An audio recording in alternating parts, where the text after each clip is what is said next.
چونکہ اللہ تعالیٰ نے قرآن میں تمام چیزوں کو جمع کر دیا ہے اور اعلان فرما دیا ہے وَلَا رَطْبٍ وَلَا يَابِسٍ إِلَّا فِي كِتَابٍ مُبِينٍ، کوئی خشک تر شے نہیں ہے، یعنی ایک ذرہ،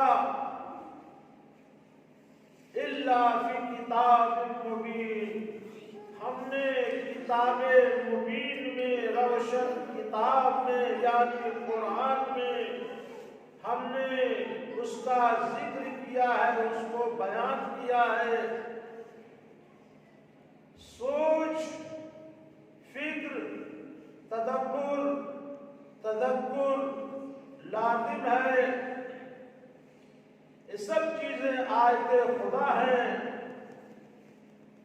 ہمارے دل میں قرآن کی عظمت ہے، قرآن کا احترام ہے، اتنی ہم تعظیم کرتے ہیں۔ اگر قرآن کو کوئی جو دو تختیوں کے درمیان میں ہے اس کی اہانت اگر کوئی کرتا ہے تو ہم مرنے مٹنے کے لیے تیار ہو جاتے ہیں، اپنے جان کی پرواہ نہیں کرتے ہیں۔ در حالانکہ قرآن دو تختیوں کے درمیان جو ہے قرآن صامت ہے، یعنی خاموش، یعنی الفاظ ہیں۔ قرآن جو ہے الفاظ ہے جو دو تختیوں کے درمیان ہے۔ انسان بولتا ہوا قرآن ہے، انسان دیکھتا ہوا قرآن ہے، انسان سمجھتا ہوا قرآن ہے، انسان تمام اشیاء کا علم اللہ تعالیٰ نے انسان کو دیا ہے، اشرف المخلوقات بنایا ہے، قرآن ہے انسان۔ کیونکہ قرآن میں جگہ جگہ انسان کا ذکر ہے۔ دیکھیے کوئی علم و حکمت حاصل کرتا ہے تو کتاب میں جو کتابیں ہوتی ہیں اس سے علم حاصل کرتا ہے۔ مثلا کوئی زراعت کے بارے میں پڑھ رہا ہے تو اس طریقے سے زراعت کی جائے گی، زمین کیسے ہونا چاہیے اس کے بارے میں ٹیسٹنگ ہوتی ہے۔ جا کے آپ مٹی کو دیجئے، کون سی مٹی میں کون سی فصل جو ہے اچھی اگے گی۔ اسی طریقے سے ڈاکٹری کا علم ہے، یہ سب کتابوں سے ہم پڑھتے ہیں۔ یعنی کتاب جو ہے ایک تھیوری ہے، جتنے علوم ہیں نجاری، بقالی، عطاری، تمام چیزیں خارج میں قرآن جو ہے اس کا وجود جو ہے خارج میں ہے۔ جیسے الف لام میم ذالک الکتاب، یہ کتاب جو قرآن ہے، کتاب کا اطلاق 6,600 تو امتی تھے نا، یہ رسول اللہ کی لاش چھوڑ کر بات رہے، یہ مہم نہیں تھے جو ہے، یہ مطلب پرست تھے، فائدے کے لیے رسول اللہ کے پاس چپکے ہوئے تھے، اسلام نہیں لائے تھے، یہ مومن نہیں تھے۔ تو بات یہاں تک پہنچی جو ہے، تو ہم والدین کے بارے میں گفتگو کر رہے تھے کہ یہ قرآن کی آیتیں ہیں۔ قضا ربک الا تعبدوا الا ایاہ، حتمی فیصلہ ہے، ایاک نعبد و ایاک نستعین، اللہ ہم فقط تیری ہی عبادت کرتے ہیں اور تجھی ہی سے مدد طلب کرتے ہیں۔ الا ایاہ، وبالوالدین احسانا، والدین کے ساتھ احسان کرو۔ آیا اللہ زبردستی آپ کی پر حکم تھوپ رہا ہے؟ اللہ کسی کے بارے میں کوئی حکم دیتا ہے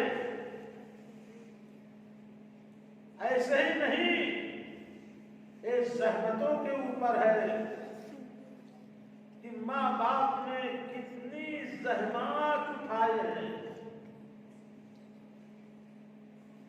ماں نے 9 مہینہ شکم میں رکھا، وضعته کرہن وحملته کرہن، جب پیٹ میں ماں 9 مہینہ اپنے بچے کو 5 کلو 6 کلو 4 کلو کا رکھتی ہے تو چلنے پھرنے میں تکلیف ہوتی ہے، اور جس وقت بچے کی ولادت ہوتی ہے ماں کے جان کے اوپر بچ جاتی ہے۔ یہ قرآن کی آیتیں ہم اپنی طرف سے نہیں بیان کر رہے ہیں۔ حملتہ کرہن ووضعتہ کرہن،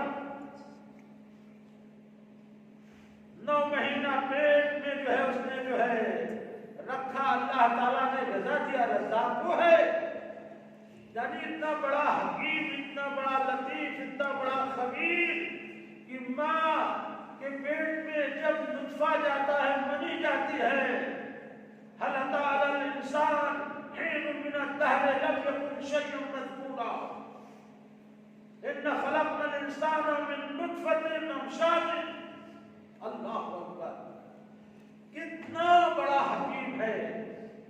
اس نے جو ہے نطفہ بنایا، باپ انسان کے اس میں جو ہے مردوں کے وہ کمر سے ہوتا ہوا جو ہے داخل کرتا ہے محبت کی شکل میں جو ہے۔ اس کے بعد میں اللہ تعالیٰ جو ہے ماں کے پیٹ میں 9 مہینہ تک جو ہے اس کو بناتا ہے، بچے کو یعنی خلق کرتا ہے۔ کبھی نطفے کی شکل میں ہے، کبھی لوتھڑے کی شکل میں ہے، کبھی ہڈی کا ڈھانچہ بناتا ہے، کبھی آنکھ بناتا ہے، کبھی زبان بناتا ہے، کبھی کان بناتا ہے، کبھی دماغ بناتا ہے، کبھی ہاتھ پیر بناتا ہے، الی آخر۔ یعنی کتنا بڑا حکیم ہے اللہ۔ یہ قرآن کی آیت قرآن ہے۔ لڑکے کی تکمیل ہوتی ہے اور اس نے جو ہے ماں کے شکم میں رزق کا انتظام کیا، ناف کے ذریعے سے خون جو ہے تمام چیزوں کی غذا اس میں ہوتی ہے۔ دنیا میں ایک وٹامن چیزیں ہیں، کھاؤ ہو پیو، ایسا کرو ایسا کرو، لیکن جتنا تندرست پیٹ میں جو ہے بچے کو اللہ تعالیٰ رکھتا ہے، اللہ اکبر، اس کی قدرت۔ پیٹ میں دیکھیے 9 مہینہ ہے، اب اس کے بعد میں بچہ پیدا ہوتا ہے۔ آپ کو پتا ہے کہ بچہ جب پیدا ہوتا ہے روتا کیوں ہے؟ انسان اس وقت روتا ہے جب اسے تکلیف پہنچتی ہے، کوئی ٹھیس پہنچتا ہے، کوئی عزیز کی میت ہوتی ہے، جس کو چاہتا ہے تو انسان زاروں قطار رونے لگتا ہے۔ جب کوئی جوان لال مر جاتا ہے، جب کوئی بچہ مر جاتا ہے، جب زیادہ صدمہ پہنچتا ہے تب روتا ہے۔ تو بچہ روتا کیوں ہے؟ امام جعفر صادق علیہ السلام سے پوچھنے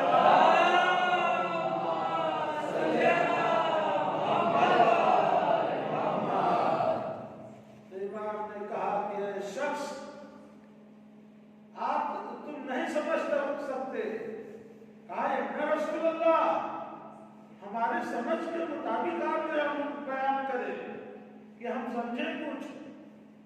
کہا دیکھو فلاں ابن فلاں، یہ بچہ جب دنیا میں پیدا ہوتا ہے ماں کے شکم سے ولادت ہوتی ہے تو روتا ہے۔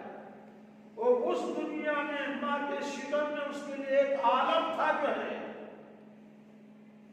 وہاں عیش و آرام سے رہ رہا تھا جو ہے، جب دنیا میں آیا تو اسے تکلیف ہوئی تو رونا شروع کرتا ہے زاروں قطار. اب یہ رو رہا ہے اور ماں باپ پڑوسی بہن بھائی سب خوش ہو رہے ہیں. رونا جو ہے زندگی کی علامت ہے، لیکن اسے وہاں ماتے شکم میں زیادہ سکون و چین آرام تھا. پھر اس کے بعد میں جب انسان مرتا ہے، جب اسے موت آتی ہے تو دنیا والے روتے ہیں. کہیں بھائی رو رہا ہے، کہیں بہن رو رہی ہے، کہیں ماں رو رہی ہے، کہیں باپ رو رہے ہیں کہ گزر گیا، دنیا سے مر گیا. لیکن اس کی روح جو ہے وہ آزاد ہو گئی، وہ جنت میں گیا، وہ خوشحال ہو جاتا ہے، اس زندان سے آزاد ہو جاتا ہے. جس طریقے سے زندان میں قیدی ہوتا ہے، بے چین رہتا ہے، کفش میں کسی جنگلی پرندے کو لا کر مقید کر دو تو کبھی ٹوٹ مارتا ہے، کبھی پنجے مارتا ہے، کبھی تڑپڑاتا ہے. اسی طریقے سے دنیا میں مومن ہوتا ہے. الدنیا سجن المومن، ایک مومن کے لیے دنیا جو ہے زندان ہے. جب یہ آزاد ہوتا ہے تو جنت کا دروازہ کھل جاتا ہے. وہاں پر حور ہیں، غلمان ہیں برزخ میں. وہ تو روز قیامت جو جنت ہوگی، یہ برزخ میں جنت ہے اور جہنم ہے. کب اس میں دروازہ کھل جاتا ہے، پورا عالم ہوتا ہے. اس سے پوچھو کہ آیا پلٹ کے جاؤ گے؟ کہا نہیں، وہ جانے کے لیے راضی نہیں ہے کہ مر گیا ہے دنیا میں. اسے وہ وہاں مشغول رہتا ہے، دنیا میں آنا نہیں چاہتا ہے. تو ایک دنیا ہے، وما حیات الدنیا الا متاع الغرور. امام نے ارشاد فرمایا بچے کے بارے میں جو ہے. بہرحال یہاں ماں باپ کی فضیلت، حل جزاء الاحسان الا الاحسان. جب اللہ نے حکم دے دیا قضا ربک الا تعبدوا الا ایہ وبالوالدین احسانا، والدین کے ساتھ احسان کرو. اللہ اکبر، یہ قرآن ہے.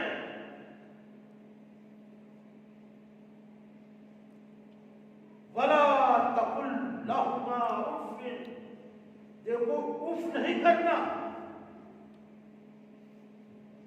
ماں باپ کبھی ضعیف ہو جاتے ہیں، چونکہ یہ فطری ہے. اللہ نے انسان کو خلق کیا ضعیف تھا، تندرستی تھی، جوان ہوا، قوی ہوا، پھر اس کے بعد میں بوڑھا ہوا، ضعیف ہو گیا. ان کی خدمت میں کبھی اف نہیں کرنا. اگر وہ گفتگو کچھ کر رہے ہیں اف نہیں کرنا، اگرچہ ماں باپ کافر کیوں نہ ہو. یہ حکم خدا ہے، یہ قرآن کی آیت ہے. ہر جزاء الاحسان الا الاحسان. احسان کا بدلہ تو احسان ہی ہو سکتا ہے نا. سب سے بڑا محسن خدا ہے، جس نے ماں باپ کے دل میں لڑکے کی محبت ڈالی، القاء کیا.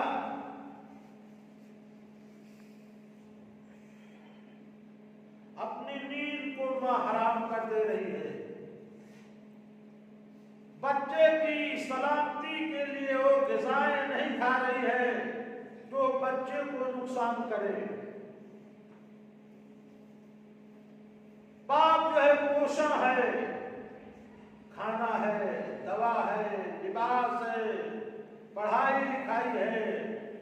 اپنی ساری محنت مزدوری جو ہے لا کے بچے کے پیروں میں ڈال دیتا ہے کہ ہمارا لڑکا بڑا ہو، پھلے پھولے، لکھے پڑھے، عروج کرے، ترقی کرے.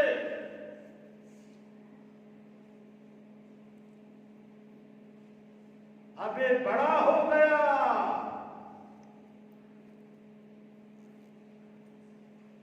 دوسری ماں آ گئی جا کے، جس نے جو 18 سال سے تندرست کیا، جوان کیا، پوری اپنی ملکیت کو اس کو حوالے کیا، پرورش کیا، خود نہیں کھاتا تھا اس کو کھلاتا تھا، خود نہیں پہنتا تھا اس کو پہناتا تھا، خود اپنی دوا نہیں کرتا تھا اس کی کراتا تھا۔ ہر ماں باپ کی فطرت ہے، اپنے سے زیادہ اپنے لڑکے کو چاہتا ہے یا نہیں؟ یہاں والدین موجود ہیں، ایک مسلم ہے، اس میں کوئی شک نہیں ہے، کوئی اس سے انکار نہیں کر سکتا ہے۔ اب ایک جوان ہوا اور ایک ماں دوسری بن کے آ گئی ہے، اب وہ چاہ رہی ہے دوسری ماں کہ نہ بھائی سے کوئی رابطہ رہے، نہ بہن سے کوئی رابطہ رہے، نہ ماں سے کوئی رابطہ رہے، نہ باپ سے کوئی رابطہ رہے، نہ چچا سے کوئی رابطہ رہے، نہ خاندان والوں سے کوئی تعلق رہے، فقط ان کے ماں، ان کے باپ، ان کا خاندان، ان کا بھائی، ان کی بہن، اس سراپا شیطان ہے، شیطان کی شکل میں آئی ہے۔ جیسے وہ کل بیان کیا تھا کہ ایک ظالم آتا ہے جو پہلوان کے پاس، کہتا ہے کہ ہم شیطان کو دیکھنا چاہتے ہیں، کہا اگر پانی ہو تو اس میں دیکھ لو، جو ہے دکھائی دے گا شیطان، گھر جانا آئینہ ہوگا اس میں دیکھ لینا، شیطان دکھائی دے گا۔ سراپا شیطان ہے، کیونکہ شیطان یہ کام کر رہی ہے، شیطان کے نہ تم ہے نہ سین ہے، عمل سے شیطان پہچانا جاتا ہے۔ اس نے پورے گھر کا نظام جو ہے درہم برہم کر دیا، ہر وقت ٹیلی فون لیے تھے ہم نے، ماں باپ بہن سے جو ہے بدلا رہی ہے، اگر اس کے کوئی رشتہ دار آ گئے تو اے لے آؤ، اے بناؤ، پکاؤ، کھلاؤ، ایسا کرو، اے دے دو، وہ دے دو ہے۔ اگر باپ ماں کے کوئی جو ہے بہن آ گئی، بھائی آ گیا، چچا آ گیا، پھوپھی آ گئی ہے، ابو سب کم ترینا، بیمار پڑی ہوئی، ہم تو بیمار ہیں، درود بھیجو محمد والے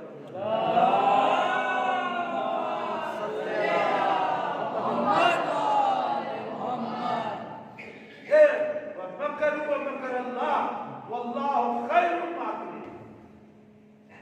اس کے دل میں نفاق، یہ اپنے ماں باپ کو زیادہ چاہتے، اللہ کے قانون کا کوئی فکر نہیں سے، جس نے اس کے شوہر کو پالا پوسا ہے کوئی حقوق نہیں، کیونکہ شوہر بھی ویسے ہو گیا، اسی کے پاس سب لے جا کے رکھ دیتا ہے جو ہے۔ تب قرآن نے کہا تھا رجال قوامون علی النساء، مرد جو ہے حاکم ہے عورت کے اوپر۔ اب الٹا ہو گیا، تو کہیں دیکھو یہاں جانا نہیں جو، ان کو دینا نہیں جو ہے، ان کو بلانا نہیں جو ہے، ان سے بات نہیں کرنا، وہ حکومت کر رہی ہے۔ کیا کہنا ہے آج میں؟ درود بھیجو محمد والے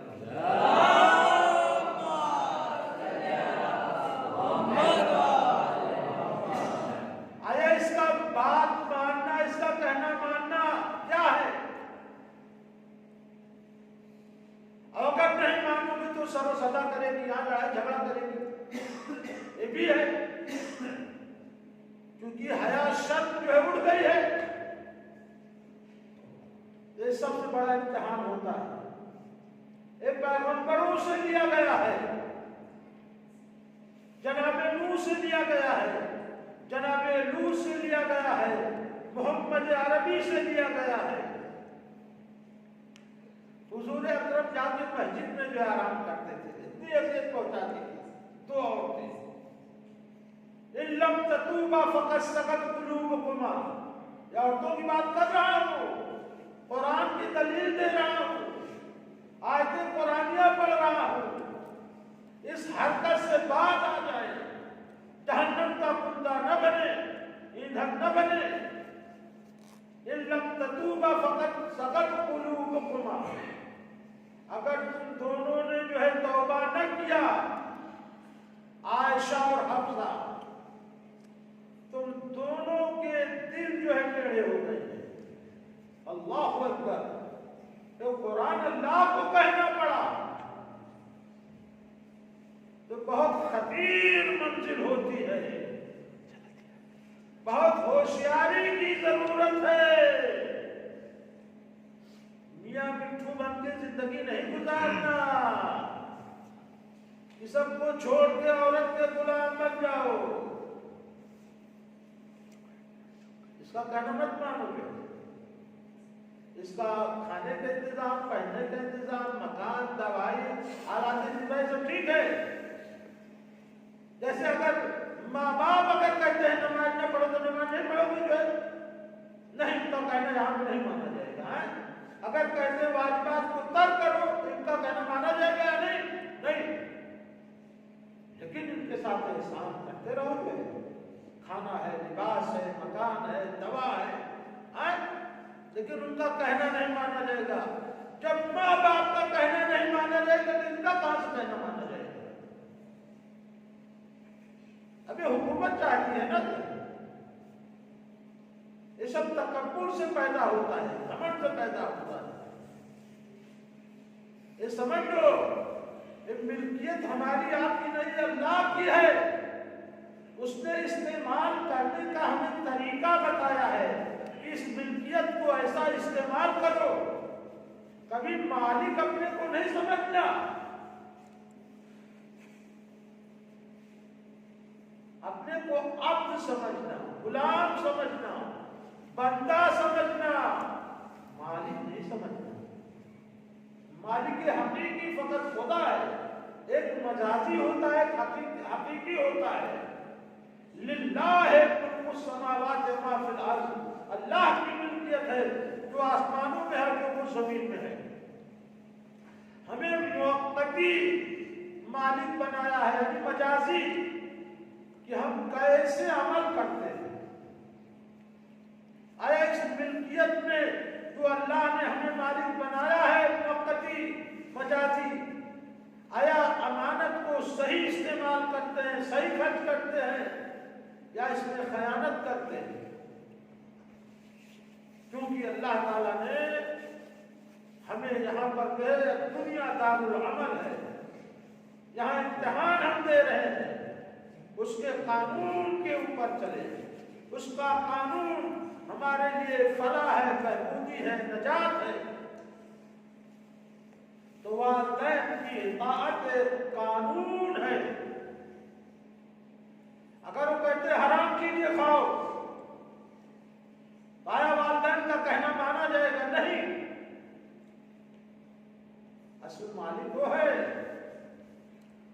جو ان کا احترام اور احسان کا حکم دیا ہے، کیونکہ ان کے زحمات ہیں، محنتیں ہیں، قربانی ہے، ایثار ہے۔ اگر کہتے ہیں نماز نہ پڑھو، واجب روزہ نہ رکھو، واجب کی بات کر رہا ہوں، مستحبی تک کو جو ہے اللہ نے اختیار دیا۔ اگر والدین کہہ رہے ہیں مستحبی نماز نہ پڑھو، نہیں پڑھنا چاہیے، زیارت نہ کرو، مستحب ہے، زیارت کو نہیں جا سکتا ہے، جتنے مستحب کام ہے، اس کو اللہ نے ماں باپ کو وہ دیا ہے کہ یہ جو چاہے تو منع کر سکتے ہیں، لیکن واجب اور حرام میں ان کا کوئی دخل نہیں ہے۔ سمجھ رہے ہیں کیا کہہ رہا ہوں؟ تو اللہ نے ماں باپ کو قرآن کی آیتیں ہیں اور یہ آپ کے محسن ہیں، ان کا احترام ہے۔ وَلَا تَقُلْ لَهُمَا اُفٍّ، جو کو اف تک نہ کہنا ماں باپ کو، کبھی ان کے سامنے گھور کے نہیں دیکھنا، کبھی ان کے سامنے اکڑ کر نہیں کھڑے ہونا۔ من الذل، یعنی ذلیل ہو کے، جیسے ایک عبد ہوتا ہے ویسے سر جھکا کے آنکھوں کو جھکا کے کھڑے ہو،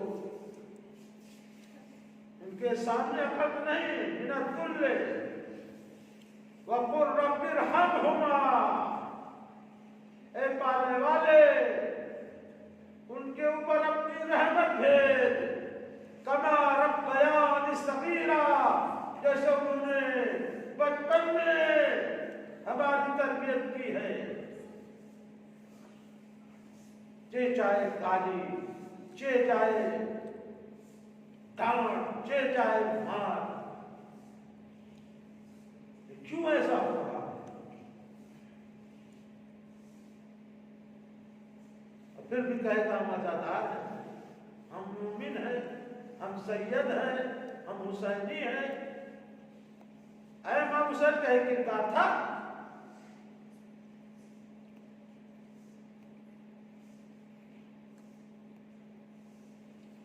ماں باپ جو ہیں ان کی قبروں کے اوپر جا کے دعائیں مانگے، اور جب تک زندہ رہیں ان کی زیارت کے لیے جائے فوراً، جو اچھی چیزیں اپنے لیے من پسند ہو پہلے ان کی خدمت میں حاضر کرو۔ لن تنالوا البر حتى تنفقوا مما تحبون، آپ اچھائی تک ہرگز نہیں پہنچ سکتے حتیٰ اللہ کی راہ میں اسے خرچ کرو جس کو آپ چاہتے ہیں، مما تحبون، جس کو دوست رکھتے ہیں۔ تو اللہ کی راہ میں اچھی چیزیں، والدین کی تعلیم اللہ کی راہ میں دینا ہوا، اقربا کو تو جو ہے غریب یتیم کو، یہ نہیں کہ آپ جو ہے اپنے کو بڑا سمجھ کر متکبرانہ انداز میں، یہ سب نہیں ہونا چاہیے، اللہ اسے قبول نہیں کرے گا۔ بالکل اپنے کو ذلیل و رسوا لینے والا جو آپ سے بڑا ہوتا ہے، چونکہ یہ جو صدقات جو ہے اللہ مانگ رہا ہے، اللہ مانگ رہا ہے، آپ اللہ کو دے رہے ہیں نا، تو کس کے ہاتھ میں جا رہا ہے؟ اللہ کے ہاتھ میں جا رہا ہے، اللہ مانگ رہا ہے، حکم دے رہا ہے، تو کبھی اپنے ہاتھ کو ایسا کر کے نہیں دینا، ایسے احترام سے، ید اللہ فوق ایدیہم، ادب و لحاظ سے۔ بہت سے لوگ دیکھ دیتے ہیں، بہت لوگ ایسا کرنا جیسے نظر کے لیے اور احترام کسی کو کوئی ہدیہ دیتا ہے، ایسے جو ہے تو ایک طریقہ ہوتا ہے کہ اس کا دل خوش ہو جائے، نہیں تو شرمندہ ہو جائے۔ تو دیکھیں کہ ہاں ان میں تواضع انتصاری ہے۔ اللہ تعالیٰ کہتا ہے تلک الدار الآخرۃ نجعلها للذین لا یریدون فی الارض علوا ولا فسادا والعاقبۃ للمتقین۔ یہ مولا متقیان اس کے حامل ہیں، اس آیت کے۔ اے آخرت کا گھر ہم نے ان لوگوں کے لیے آباد کر رکھا ہے، بنا رکھا ہے، تلک الدار الآخرۃ یعنی جنت، لا یریدون فی الارض علوا ولا فسادا، نئے ہوئے زمین کے اوپر بلندی چاہتے ہیں، تکبر یہ سب نہیں چاہتے ہیں، علو یعنی بلندی نہیں چاہتے، ولا فساد اور فساد نہیں کرتے۔ یہ امیر المؤمنین تھے جو راتوں کی تاریکی میں اپنے پشت کے اوپر چوکی کونی لاد کر یتیم و فقیروں کے دروازے کے اوپر جاتے تھے کہ کوئی پہچانے نہ۔ حتیٰ ایک یتیم لڑکا رات میں بھوکا سو گیا تھا، علی علیہ السلام گشت کر رہے تھے راتوں میں، تو اس کی ماں کیا کہتی ہے، میرے لال تیرا باپ جو ہے فلاں جنگ میں مارا گیا ہے۔ علی علیہ السلام نے آواز سنی اور لڑکا بھوکا تھا، ماں جو ہے سہارا دے رہی تھی، فوراً ملائکہ متقیان ایک گونی جو ہے آٹا لے کر آتے ہیں، عورت کے گھر کے اوپر کنڈی کھٹکھٹاتے ہیں،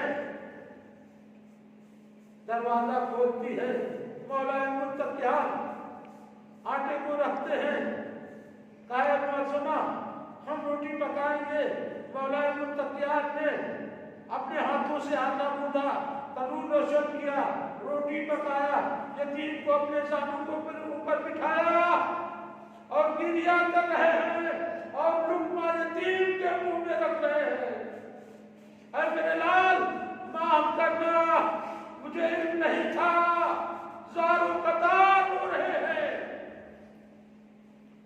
4 سال علیہ السلام کی حکومت تھی، کوئی ایک بندہ بھوکا نہیں سویا ہے۔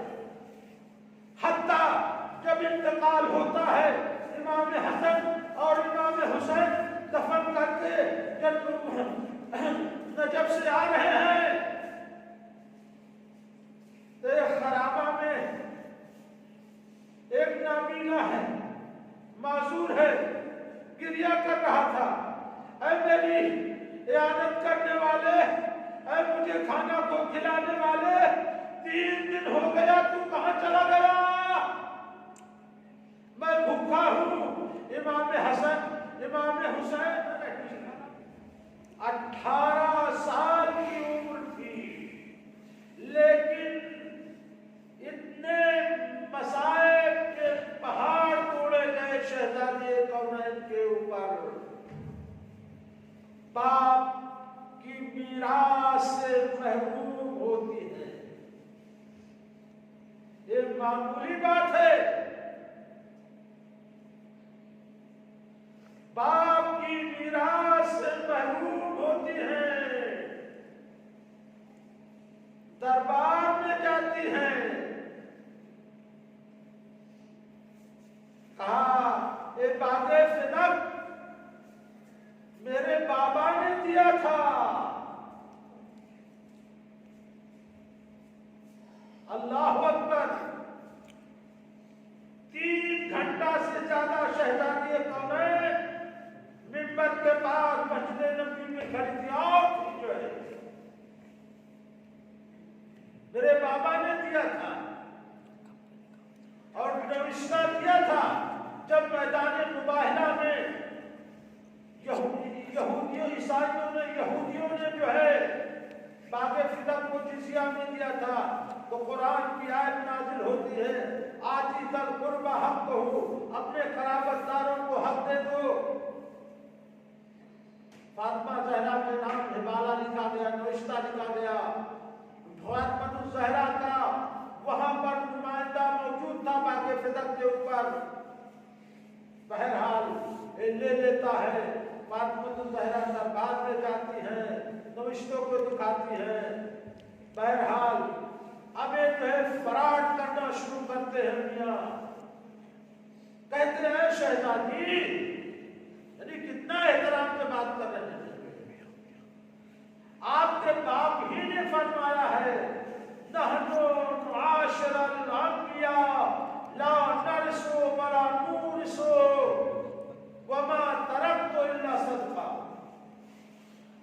اے شہزادی، اے رسول کی دختر، آپ کے باپ نے کہا کہ ہم انبیاء نہ وارث ہوتے ہیں نہ وارث بناتے ہیں، اور جو کچھ ہم چھوڑتے ہیں وہ صدقہ ہوتا ہے۔ اب یہاں قرآن ناطق کھڑی ہوئی ہے، شہزادی کونین 3 قرآن کی آیتوں کو کوٹ کرتی ہیں۔ وَوَرَثَ سُلَيْمَانَ داؤد، جناب سلیمان داؤد کے لڑکے تھے، وراثت پائی قرآن۔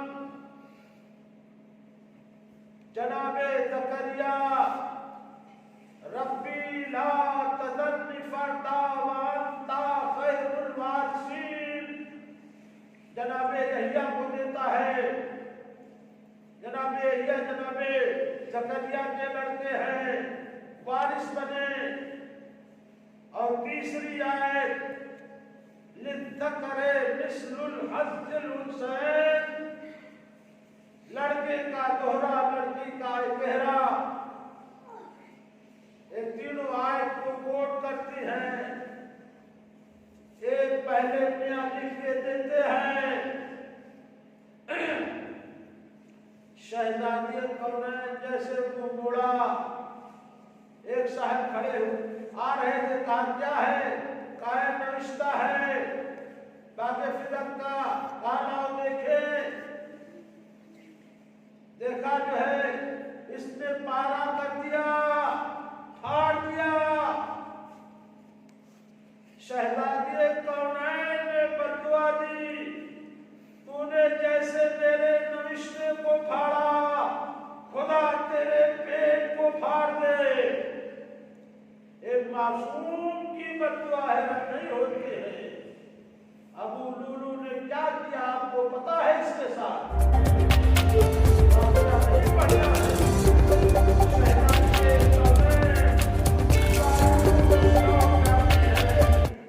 کبھی انصار کے گھروں میں جاتی ہے، کبھی مہاجرین کے گھر جاتی ہے، دیکھو ہمارا عرص لٹ رہا ہے، دیکھو ہمارے شوہر کے گلے میں رسن باندھ رہے ہیں۔ کہا شہزادی اگر پہلے آپ آئی ہوتی تو ہم آپ کے شوہر کے ہاتھ کے اوپر بیعت کرتے۔ یعنی اس رفاہی ایمان نہیں تھا دلوں میں۔ قلیل من عبادی الشکور، میرے نیک بندے بہت ہی کم ہیں، مختصر ہیں۔ شہزادی کونین ملول گھر لوٹتی ہے، رو رہی ہے، گریہ کر رہی ہے۔ ایک امت رونے نہیں دیتی ہے، اعتراض کرتی ہے، یا علی فاطمہ سے کہہ دو دن میں روئے یا رات میں، ہمارے رونے میں خلل پڑتی ہے۔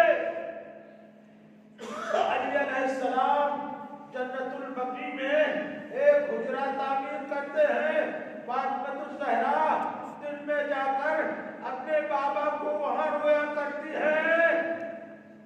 ان ظالموں نے اس شجر کو بھی کاٹ دیا۔ آیا یہی اجر رسالت ہے؟ قل لا اسألکم علیہ اجرا الا المودۃ فی القربى، آیا یہی اجر رسالت ہے؟ واجب ہے قرابت داروں کی محبت، فاطمہ سے بڑھ کے کون ہو سکتا ہے؟ عزادارو فاطمہ الزہرا ملول رہا کرتی ہیں۔ ادھر سے کچھ صحابی غیر صحابی آتے ہیں، فاطمہ الزہرا کے دروازے کے اوپر علی علیہ السلام کو گرفتار کرنے کے لیے ہجوم آتا ہے۔ اس دروازے کے اوپر جس پہ رسول اللہ جا کر روز و صبح و شام درود و سلام بھیجتے تھے، السلام علیکہ یا اہل بیت النبوہ و معدن الرسالہ و مختلف الملائکہ، اس پہ آگ و لکڑی لے کر آتے ہیں۔ کاخل ابو الحسن کو نکالو، علی کو نکالو، ورنہ ہم اس گھر میں آگ لگا دیں گے۔ فاطمہ الزہرا سلام اللہ